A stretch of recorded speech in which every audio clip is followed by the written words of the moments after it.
episode is brought to you by Kine Language Academy. The only language school where fluency is measured entirely by confidence, eyebrow movement, and how you dramatically point at people after saying something nobody understood. Are you tired of forming complete sentences? Do you wish every conversation ended with strangers nodding like they just received ancient wisdom? Then enroll today and learn essential phrases like wa-da-tah, wa-da-tah, and sign your pitty on the runny kine, along with our advanced certification course in Nana on the Cappy Show with the Bing Bang Shamalama, wa-da-tah on the nippy kine, comb me down with the tangy rang, sepatown to the bendy bow, and penny style to your home on the rickatika sha. By week 2, you'll be full kine on the drama show, slip it hang on your bobo nay, and shamalama on the pootie pow, and wa-da-tahing through any conversation with total emotional authority. Runny Kine Language Academy. Speak less, mean more, and never let the words get in the way of the wa-da-tah. This week, we sign our pitty and belt whip our way into Pootie Tang, the 2001 comedy written and directed by Louis C.K., starring Lance Crouther, Chris Rock, and Wanda Sykes. Born from a sketch on the Chris Rock Show, the film follows Pootie Tang, a smooth-walking, nonsense-speaking folk hero who takes on an evil corporation trying to push cigarettes, booze, fast food, and general dirty dog behavior onto kids. While it flopped hard in the theaters, baffled critics, and somehow kept whispering wa-da-tah into pop culture's ear for decades. Does Pootie Tang get too cool for its own words, or is this runny kine actually worth the running time? Sada-te or sada-stay? Let's find out with this Flick Flops episode of Good Film Hunting. Andy. Gary. Let's go. Rotten Tomatoes, the critics have it at 27. Ooh. 27%. 27. Now, for some reason, the audience has it at 63.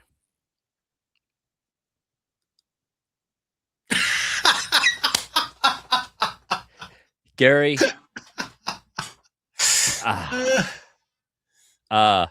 So go give your rating and we'll talk about this movie.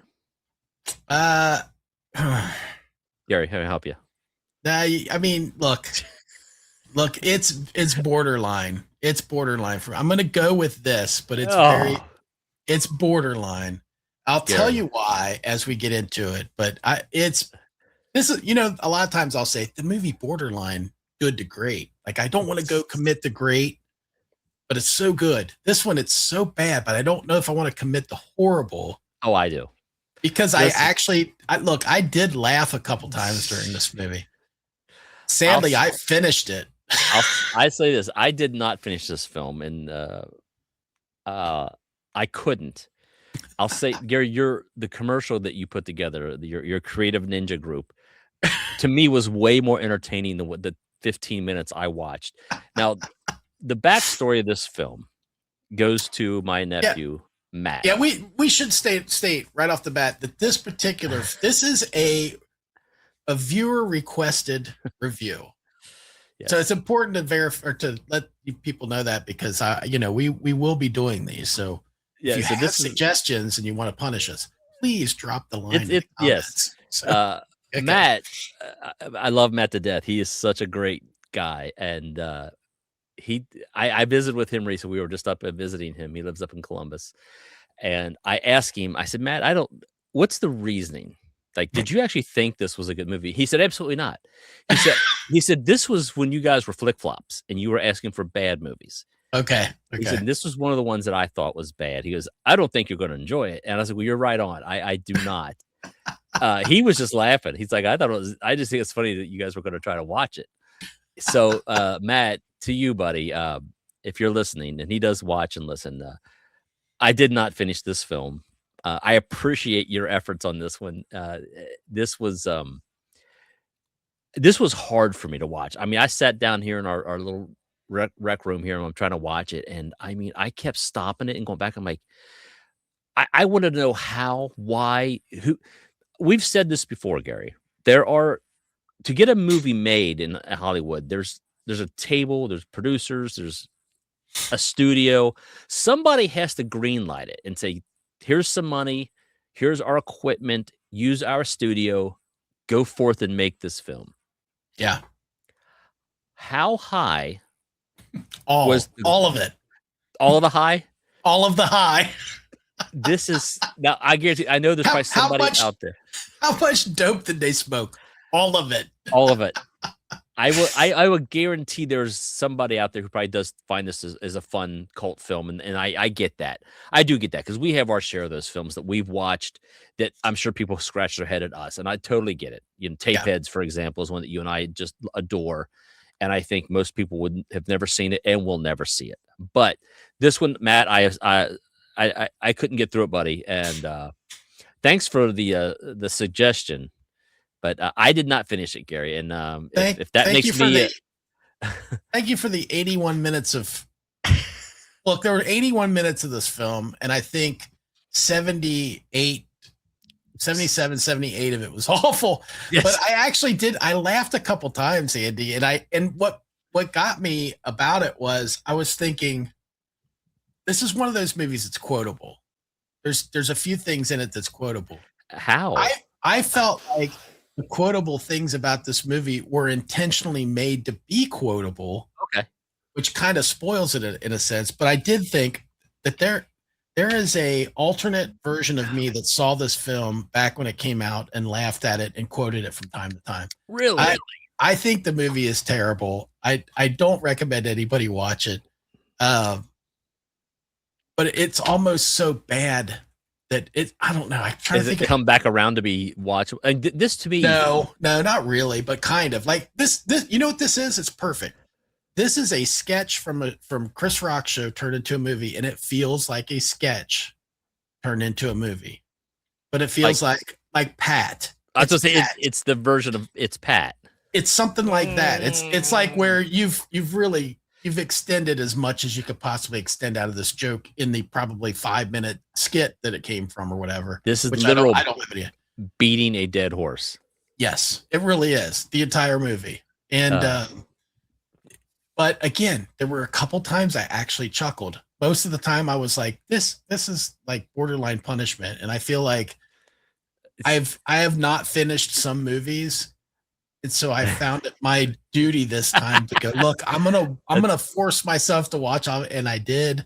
And good on you, sir. I don't think I'm better for it. You're better than me, though. Better than me.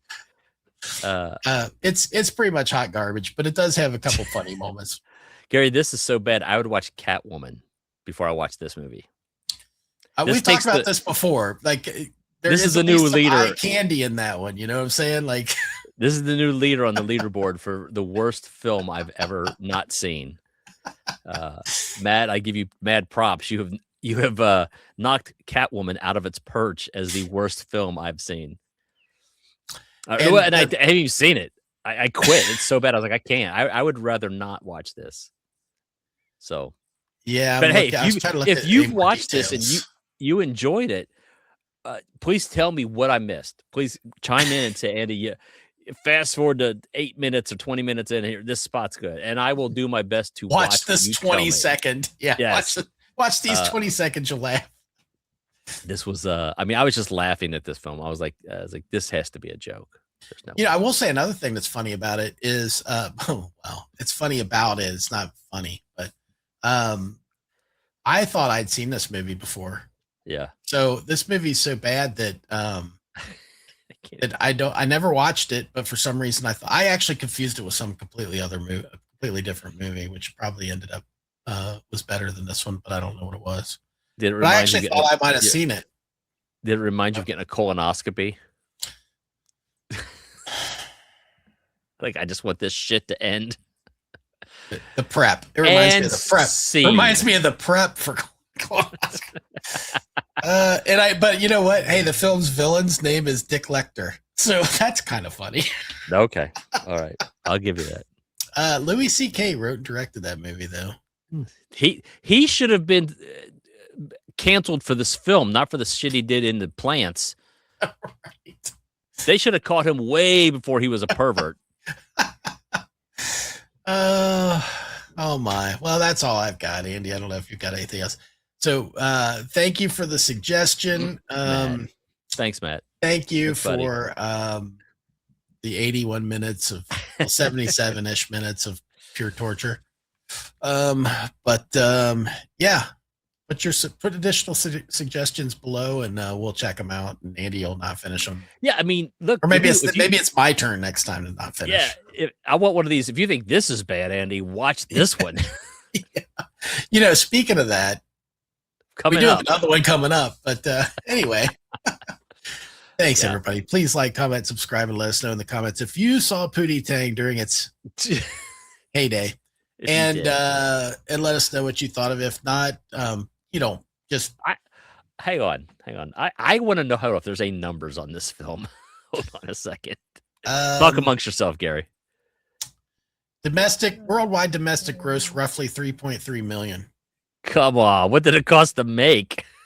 Reported budget around 7 million. Yeah, that sounds spot on. Okay, yeah. I don't know where the money went. Yeah, pot, drugs. All right. So when it comes to this, we're saying wa-da-tah, not wa-da-stay for this film. Okay, there exactly. We go. I don't even know what that means, and I agree with it. Yeah, nobody knows. All right. Yeah. Thanks. See y'all later. This has been a Touch of Madness production, brought to you by the creative minds at Tommy Twins Media.